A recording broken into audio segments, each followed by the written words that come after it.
हरिओम। आज योग दर्शन की दूसरी कक्षा में आप सभी का स्वागत है। आज हम योग दर्शन के समाधिपाद नामक प्रथम अध्याय पर चर्चा करेंगे। तो सर्वप्रथम पहला सूत्र योग दर्शन का कहते हैं अथ योगानुशासनम। अथ योगानुशासनम तात्पर्य है अथ यानी अब योग नामक शास्त्र के अनुशासन का अनुसरण करेंगे। इसके अर्थ में अथ अधिकार शब्द के रूप में है, यानी किसी विषय को हम जानने के लिए अधिकृत करते हैं अधिकार के रूप में। दूसरा, यहाँ अथ शब्द इस बात का द्योतक है कि महर्षि पतंजलि जिस योग नामक शास्त्र की चर्चा करने जा रहे हैं वह जो परंपरा से चला आ रहा है उसी पर वो चर्चा करेंगे, यानी जिसका उनका आरंभ महर्षि जिस शास्त्र का आरंभ कर रहे हैं वो कोई नई बात नहीं कह रहे, जो चली आ रही है उसी को वो उसी पर चर्चा करने के लिए उसको अधिकार के रूप में, एक प्रतिज्ञा के रूप में, संकल्प के रूप में यहाँ कह रहे हैं। अनुशासन का अर्थ होता है निर्देशित करना या किसी निर्देशित विषय पर आगे चलना और उसको या ले जाना। इस प्रकार अथ योगानुशासनम के बारे में वो यहाँ अर्थ करते हैं। तो योग क्या है, जिस विषय पर चर्चा करने जा रहे हैं योग पर, वह योग क्या है? तो व्यास जी कहते हैं योगः समाधौ, यानी समाधि ही योग है। योग दर्शन समाधि का दर्शन है, तात्पर्य हुआ। अब योग का अर्थ जो है समाधि का, सामान्यतः योग के विभिन्न अर्थों में लोग उसका अर्थ निकालते हैं।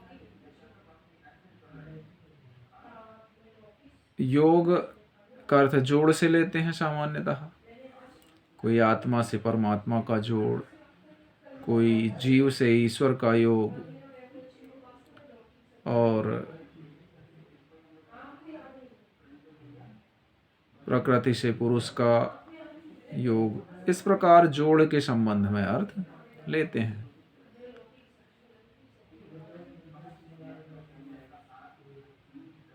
अब यहाँ पर यदि हम उसके शाब्दिक अर्थ पर जाएंगे तो युज धातु से बना हुआ है, जिसका उपयोग, जिसका अर्थ संयम करना, जोड़ के संबंध में और समाधि के संबंध में, तीन प्रकार से अर्थ निकलता है। योग दर्शन के संदर्भ में योग क्या है, तो इस संदर्भ में व्यास जी कहते हैं कि समाधि ही योग है,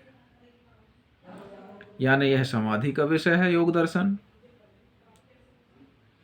अब योग से योग क्या कब होता है, योग से क्या प्राप्त होता है? तो योग से कहते हैं कि कैवल्य की प्राप्ति होगी। योग से कैवल्य की प्राप्ति होगी। कैवल्य यानी मोक्ष, मुक्ति। तो मोक्ष और मुक्ति में, कैवल्य में, ये आत्मा से परमात्मा जोड़ के संबंध में तो अर्थ नहीं होगा। मुक्ति तो छूटने का नाम है। जब छूटेगा, अकेला होगा, अकेला रहना, यहाँ पर ये अर्थ निकलता है। प्रकृति से संबंध छूटेगा, माया से संबंध छूटेगा, तब कैवल्य होगा, तब मोक्ष होगा। तो यहाँ समाधि की प्राप्ति के अर्थ में यहाँ जोड़ से संबंध स्थापित नहीं होता। कैवल्य का मतलब तो केवल एक, अकेला।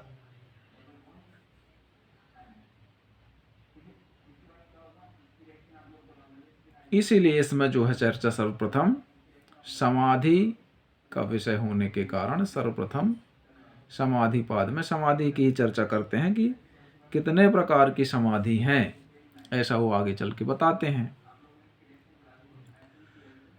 अब समाधि क्या है?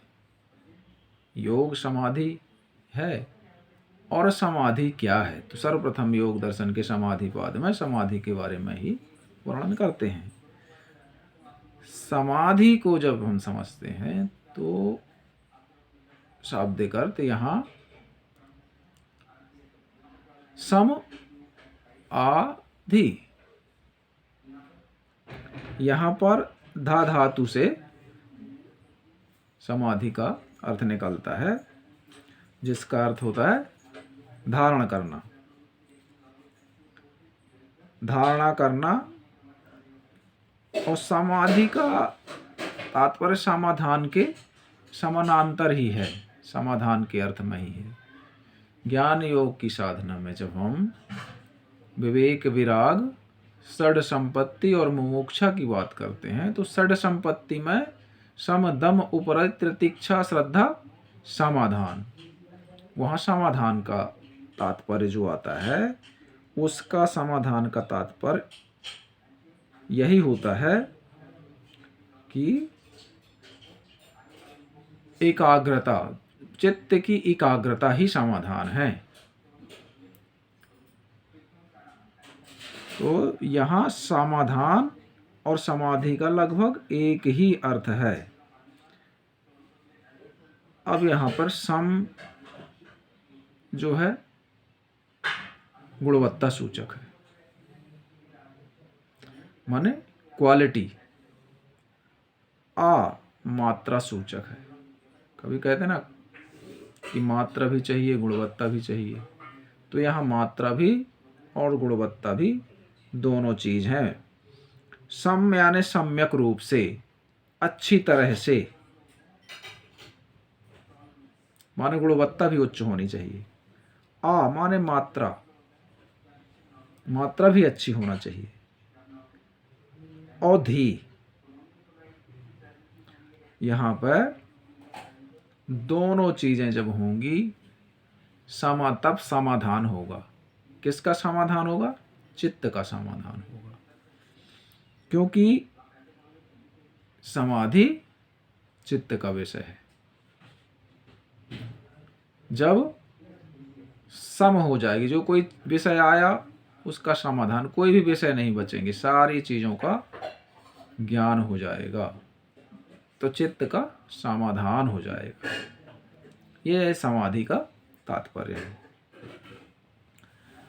अब समाधि कहाँ होती है? कहते हैं समाधि के विषय में कहा जाता है कि समाधि चित्त में होती है। सचा सर्वभौम चित्तस्य धर्म। समाधि किसका धर्म है? चित्त का धर्म है, और चित्त की सभी भूमियों में होती है। समाधि चित्त की सभी भूमियों में होती है। चित्त की भूमियां क्या हैं? चित्त की भूमियां हैं, 5 भूमियां हैं चित्त की। क्षिप्त, मूढ़, विक्षिप्त, एकाग्र और निरुद्ध। अब इनमें प्रकृति के गुण के अनुसार, प्रकृति के 3 गुण हैं, सत, रज और तम। तो गुणों के अनुसार ये मूढ़, क्षिप्त, विक्षिप्त, एकाग्र और निरुद्ध अवस्था होती है। हर समय चित्त में किसी न किसी एक समय में सभी गुण रहते हैं, परंतु कोई गुण उच्च अवस्था में, मध्य और न्यून रहते हैं। इनकी अवस्था के अनुसार ही हम चित्त की अवस्था समझ सकते हैं। तो चित्त की मूढ़ अवस्था में रजोगुण, पहली अवस्था क्षिप्त है, क्षिप्त के बारे में चर्चा करें। क्षिप्त अवस्था में रजोगुण अधिक रहता है, तमोगुण और सद्गुण न्यून अवस्था में रहता है। उस समय मन में चंचलता अधिक रहती है, अत्यधिक विषय रहते हैं, ये भी वो भी, पूरी दुनिया के सारे, इसलिए इसको क्षिप्त अवस्था कहते हैं। इसके बाद मूढ़ अवस्था होती है। मूढ़ अवस्था में तमोगुण अधिक रहता है, सद्गुण और रजोगुण न्यून अवस्था में रहते हैं। इस समय चित्त की चंचलता स्वल्प होती है, तमोगुण रहता है। इसके बाद विक्षिप्त अवस्था।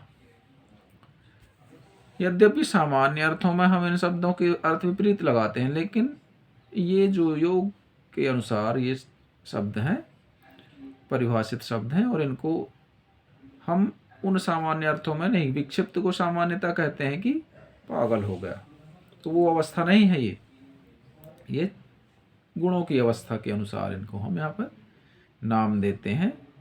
यहाँ पर विक्षिप्त अवस्था अच्छी अवस्था मानी जाती है। इस अवस्था में रजोगुण उच्च अवस्था में रहता है, तमोगुण और रजोगुण और तमोगुण न्यून अवस्था में, सतोगुण की अवस्था उच्च रहती है। ये अवस्था ही साधना की ओर, सद्गुणों की ओर प्रेरित करती है, इसलिए अध्यात्म में इसको अच्छी अवस्था मानी जाती है। तत्पश्चात एकाग्र और निरुद्ध अवस्था आती है। एकाग्र अवस्था में सद्गुण, रजोगुण, तमोगुण, और निरुद्ध अवस्था में सभी गुणों का समापन हो जाता, सदोगुण बचता है। इन सभी अवस्थाओं में, इन सभी चित्त की सभी भूमियों में समाधि होती है। महत्वपूर्ण चीज बता दें कि समाधि चित्त का विषय है। चित्त की सभी भूमियों में, सभी अवस्थाओं में समाधि होती है, किंतु योग केवल एकाग्र और निरुद्ध अवस्था में ही होता है, योग सभी में नहीं होता। तो योग जो विषय है वो समाधि का है, किंतु समाधि चित्त का विषय है।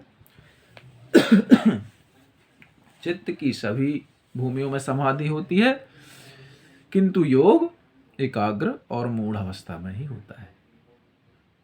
ये यहाँ पर एक महत्वपूर्ण विषय है योग दर्शन में जानने का।